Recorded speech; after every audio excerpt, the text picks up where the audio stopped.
महायुतीचं सरकार अत्यंत ताकदीनं राज्यात सत्तेवरती आलेलं आहे।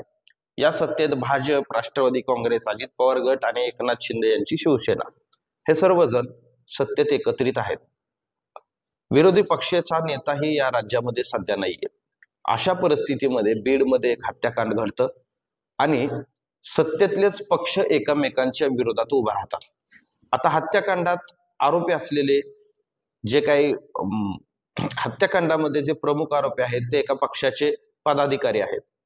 एका पक्षाच्या पदाधिकाऱ्याला राजीनामा द्यावा लागतो, त्यांच्यावरती मोक्का लागतो आणि हे प्रकरण लावून धरतं कोण, तर त्याच सत्तेत असलेले एका पक्षाचे आमदार सुरेश धस। म्हणजे काय, तर सत्तेत असून सुद्धा एका वेळेस कोंडी झाल्याच्या नंतर सुरेश धस यांनी तो धागा पकडून धनंजय मुंडे यांना जेरीस आणला आहे। आता सगळ्यात महत्वाचं, ज्यावेळेस ही घटना घडली, जे हत्याकांड घडलं, त्या हत्याकांडाच्या निमित्तानं का होईना पण पक्षामध्ये किंवा सत्तेमध्ये असलेले पक्ष एकमेकांच्या विरोधात कसे उभा ठाकले जाऊ शकतात हे सुरेश धस आणि परळीच्या या पॅटर्नने दाखवून दिलं। आता राष्ट्रवादीचं हे तर नुकसान झालेलंच आहे। एकीकडं पक्षाचं बदनामी झाली, धनंजय मुंडे यांना पालकमंत्री पदापासून दूर राहावं लागलं, त्याच वेळेस पक्षाचं तिथातोनात नुकसानही झालं। आता ज्या वेळेस सत्तेतच असलेला एक आपल्याला सहकारी पक्ष आपला विचार करत नाही, त्यावेळेस राष्ट्रवादी ही येणाऱ्या काळामध्ये अशी भूमिका घेऊ शकते का काय, असे सुतोवाच राष्ट्रवादीच्या शिर्डीच्या मेळाव्यात आपल्याला दिसून आले। अर्थात काय विषय आहे सातारा जिल्ह्यातल्या फलटणचा। आता ज्या राजकारणाच्या कुरघोड्या परळीत झाल्या, त्याच राजकीय कुरघोड्या राष्ट्रवादीकडून फलटणमध्ये होणार असं चित्र जवळपास निश्चित झालेलं आहे। नेमकं फलटणचं राजकारण काय आहे आणि येणाऱ्या काळामध्ये नेमकं फलटणमध्ये काय घडू शकतं, अजित पवारांची भूमिका याच्यामध्ये कशी महत्वाची आहे, यावर सविस्तर सांगणारा हा व्हिडिओ। नमस्कार, मी मच्छिंद्र टिंगरे आणि तुम्ही पाहताय जाहीर सभा। एकंदरीत मित्रांनो, आपण पाहिलं की विधानसभेच्या निवडणुकीमध्ये महायुती सरकारला प्रचंड भरघोस असं यश मिळालं। अजित पवारांच्या राष्ट्रवादीलाही प्रचंड, अगदी कोणाच्याही मनात नव्हतं एवढं यश मिळालं।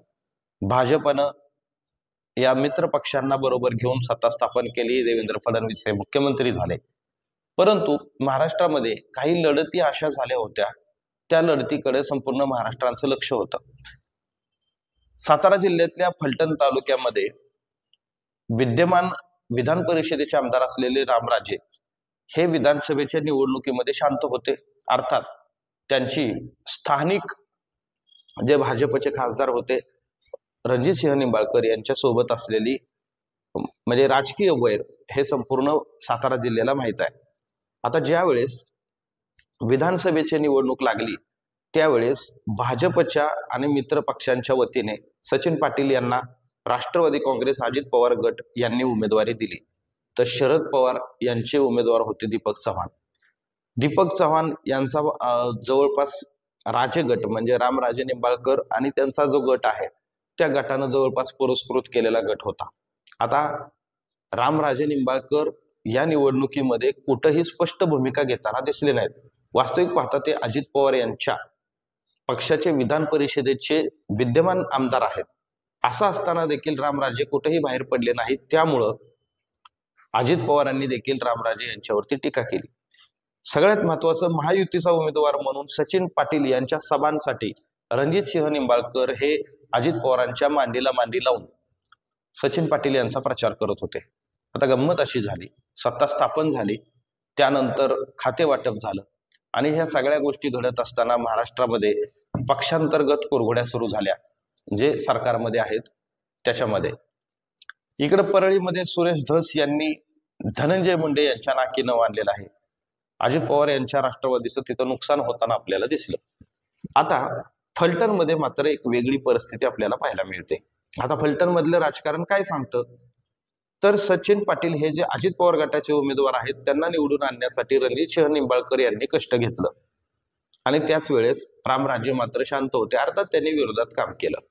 पण ज्या वेळेस कोणत्याही पक्षाची ताकद त्यांना त्या जिल्ह्यामध्ये वाढवायची असते, त्यावेळेस पक्ष निश्चितच बेरजेचं राजकारण करत असतो। आता अजित पवार यांच्यासाठी बेरजेचं राजकारण काय, तर येणाऱ्या काळामध्ये नगर परिषद आणि जिल्हा परिषदांच्या निवडणुका येऊ घातलेल्या आहेत.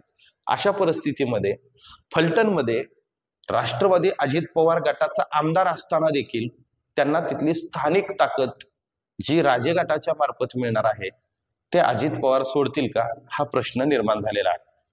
आता जणू काय अजित पवार आणि रामराजे निंबाळकर यांचं पॅचअपच झालं आहे, अशा चर्चा आता सर्वत्र सुरू आहेत. याचं उदाहरण जर द्यायचं झालं तर शिर्डी येथे राष्ट्रवादी काँग्रेसचा जो मेळावा पार पडला, त्या मेळाव्यामध्ये रामराजे निंबाळकर हे उपस्थित राहिले. पक्षाचे अध्यक्ष सुनील तटकरे यांनी रामराजे निंबाळकर यांची भूमिका सांगितली आणि त्यांनी स्पष्ट सांगितलं की आमच्या पक्षाचे रामराजे हे विद्यमान आमदार आहेत आणि विद्यमान आमदार म्हणून ते आमच्या पक्षाचे नेते देखील आहेत. सरळ सरळ राष्ट्रवादी काँग्रेसनं हे सांगून टाकलं की फलटण तालुका हा राष्ट्रवादी काँग्रेसचा आहे आणि आम्ही तिथं रामराजे निंबाळकर यांना ताकद देणार. जवळपास रामराजे निंबाळकर यांना अजित पवार हे ताकद देणार असल्याचं निश्चित झालेलं आहे.